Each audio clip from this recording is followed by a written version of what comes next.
Hello everyone, स्वागत है आप सबका मेरे चैनल में। आई होप आप सब बहुत अच्छे होंगे। तो भाई थंबनेल आपने देखा होगा कि मैंने ग्लैम गर्ल और उनके हस्बैंड ऋषि का लगाया है, साथ में स्नैपी गर्ल लगाया। तो स्नैपी गर्ल मैंने क्यों लगाया आखिरकार? भाई स्नैपी का इनसे क्या लेना देना है? एक्चुअली इनकी फैमिली से उसका कोई लेना देना नहीं है, लेकिन अभी जो कंट्रोवर्सी यहाँ पर छिड़ी हुई है ना, उस कंट्रोवर्सी से कहीं ना कहीं रिलेट कर पा रहे हैं लोग। सबसे पहले जो ये ऋषि है, ये हिमांशी का पति, इसने जो है वीडियो लाना स्टार्ट किया धीरे धीरे। मतलब लोगों को, ऑडियंस को मतलब इस तरीके से इन्फ्लुएंस कर रहा था कि ये सही है, और कहीं ना कहीं इसके साथ बहुत ज्यादा अत्याचार किया इसकी वाइफ ने इसके ऊपर केस कर दिया है, बहुत सारे इसके ऊपर धाराएं लगा चुकी हैं। तो ऑडियंस भी जो थी वन साइडेड अभी तक देख रही थी। उसके बाद होता क्या है कि हिमांशी के पास ऑडियंस जाती है, हिमांशी से पूछते हैं कि हिमांशी तुम बताओ क्या है क्या है। तो वो लड़की आके सारी चीजें वहां पर क्लियर करती है। जैसे ही वो आके बहुत सारी बातें बताती है, तो यहाँ पर ऋषि का जो अगला जो टारगेट था ना, वो ये था कि भाई किस तरीके से इस लड़की की जो है धज्जियां उड़ाई जाए, इसके बारे में बताया जाए। वहां पर ऋषि क्या करते हैं कि एक कम्युनिटी लगाते हैं कि बहुत जल्दी जो है मेरे ऊपर एलिगेशन तो लगाए हैं, मैं विद प्रूफ बताऊंगा, मैं ये बताऊंगा वो बताऊंगा। लेकिन वो लड़का आता है हिमांशी की वीडियो के 5 दिन बाद। जी हाँ, 5 दिन उसको लग गए थे उस वीडियो को लाने में, प्रूफ इकट्ठा करने में कि कौन सी रिकॉर्डिंग कहाँ डालनी है, किस तरीके से मुझे लोगों को फूल बनाना है, जैसे कि हमारी नैपी ने किया था। नैपी की बात मैं इसलिए कर रही हूँ कि उसने भी अपने हस्बैंड, जो कि उसके हस्बैंड इस दुनिया में नहीं रहे पहले वाले, उसकी रिकॉर्डिंग जो है यहाँ पर डाली थी, और आधी अधूरी रिकॉर्डिंग डाली थी। भाई अपना पार्ट तो बताया ही नहीं। और होता भी यही है कि जो इंसान झूठा रहेगा या जिसकी गलती रहेगी, तो वो अपनी गलती क्यों बताएगा लोगों के सामने। सेम ऐसे ही ऋषि ने किया। ऋषि ने हिमांशी की रिकॉर्डिंग सुनवाई, जहां पर हिमांशी जो है गाली गलौज कर रही थी, लेकिन उसने ये नहीं बताया कि भाई ये लड़की गाली क्यों दे रही थी। भाई तुमने ऐसा क्या किया था, तुम अपनी भी तो बताओ।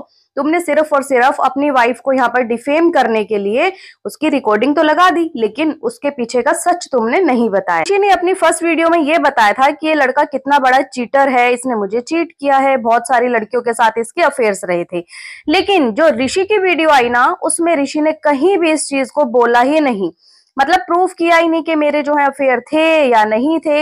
इवन भाई तुम्हारी वीडियो में तो हिमांशी ठीक लग रही थी, तुम उस वीडियो में ये बता रहे थे कि देखो ये कितना प्यार करती थी मुझसे। तो भाई वो लड़की इतना प्यार करती थी, लेकिन कोई भी लड़की अगर इतना प्यार करेगी, वो चीटिंग को कभी भी बर्दाश्त नहीं करेगी। कल की वीडियो में ऋषि ने ये भी बोला कि भाई कौन नहीं जाता सोलो ट्रिप पे, कौन नहीं जाता। तो ये चीज भी हिमांशी की सही प्रूव हुई कि तुम सोलो ट्रिप पे जाते थे अपनी वाइफ को अकेला छोड़ के। इवन हिमांशी के लिए इसने ये बोला कि मैं अगर जाता था तो ये कौन सा घर पे बैठी रहती थी, ये भी तो अपने फ्रेंड्स के साथ जाती थी। तो यहाँ पर ये चीज नोट करने वाली है कि हिमांशी जाती थी अपने फ्रेंड्स के साथ, लेकिन तुम जाते थे सोलो ट्रिप पे। तो सोलो ट्रिप पे भाई साहब आप क्यों जाते थे, इस चीज का भी तो आंसर आपको देना पड़ेगा। ऋषि ने जो कल वीडियो बनाई, उसमें ऋषि के ऊपर बहुत सारे एलिगेशन लगाए। एलिगेशन ये लगाए कि ये जो है किसी के साथ अफेयर कर रहा था, और जो चीज मुझे पता थी, इवन ये उस लड़की से शादी भी करना चाहता था, ये उस लड़की से शादी करने वाला था। और तुम ये भी तो बताओ कि तुम रूम में जाके लड़कियों से किस तरीके की बातें करते थे, वीडियो कॉल करते थे। और इवन ये जो ऋषि है, ये अपनी वाइफ हिमांशी को ओपन रिलेशनशिप में रहने को बोलता था, जो हिमांशी ने लास्ट वीडियो में बोला था।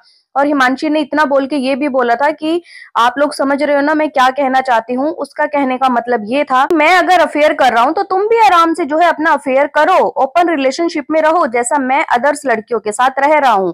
तो सेम जो है ये चाहता था कि ये भी ऐसा रहे। लेकिन हर इंसान जो है एक जैसा नहीं होता। हिमांशी को ये चीजें नहीं पसंद थी, और हिमांशी जो है इसको बहुत ज्यादा प्यार करती थी, और उसको जो इसकी चीटिंग वाली चीजें है ना, ये बिल्कुल बर्दाश्त नहीं हुई। तभी जाके उस लड़की ने स्टेप लिया।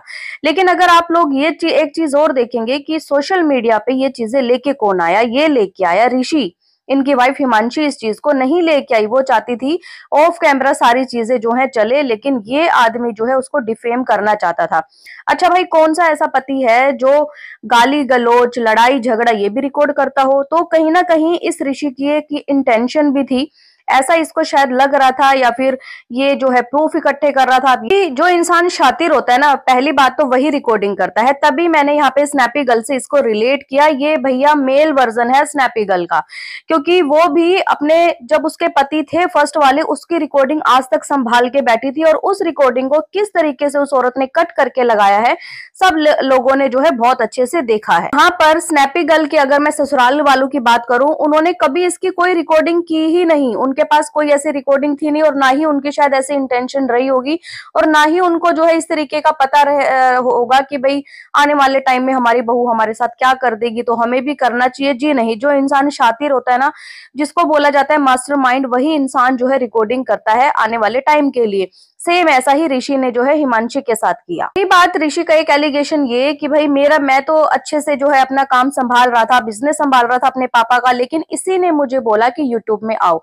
तो भाई तुम यूट्यूब में आए, तुमने देखा ना कि वहां पर अच्छा खासा पैसा है, तभी तो तुमने अपने फादर का जो बिजनेस था, जो काम था, उसको छोड़ के तुम यूट्यूब में घुसे।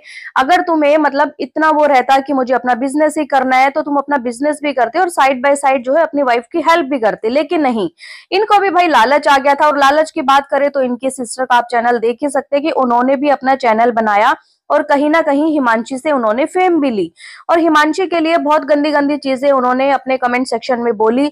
लोगों को जो है बहुत सारा रिप्लाई भी दिया था जहां ये बोल रही थी इसके तो फिर 10-15 बॉयफ्रेंड होंगे, मतलब कि उसके जो फ्रेंड सर्कल रहा होगा हिमांशी का, उनके फ्रेंड सर्कल को वो जो है उनके बॉयफ्रेंड बता रही थी। आप इस वाली कंट्रोवर्सी को पारस और स्नेहा से रिलेट करेंगे ना तो आपको सेम चीजें पता लगेंगी कि कैसे इस आदमी के अफेयर थे और अपनी वाइफ को ही जो है ना झूठा ब्लेम कर रहा है। सेम पारस ने अपनी वाइफ के साथ, स्नेहा के साथ ये चीजें की थी, उसका अफेयर चल रहा था और स्नेहा को जब पता लगा तो उसने बोला कि मुझे नहीं रहना है साथ, मुझे जो है डाइवोर्स चाहिए।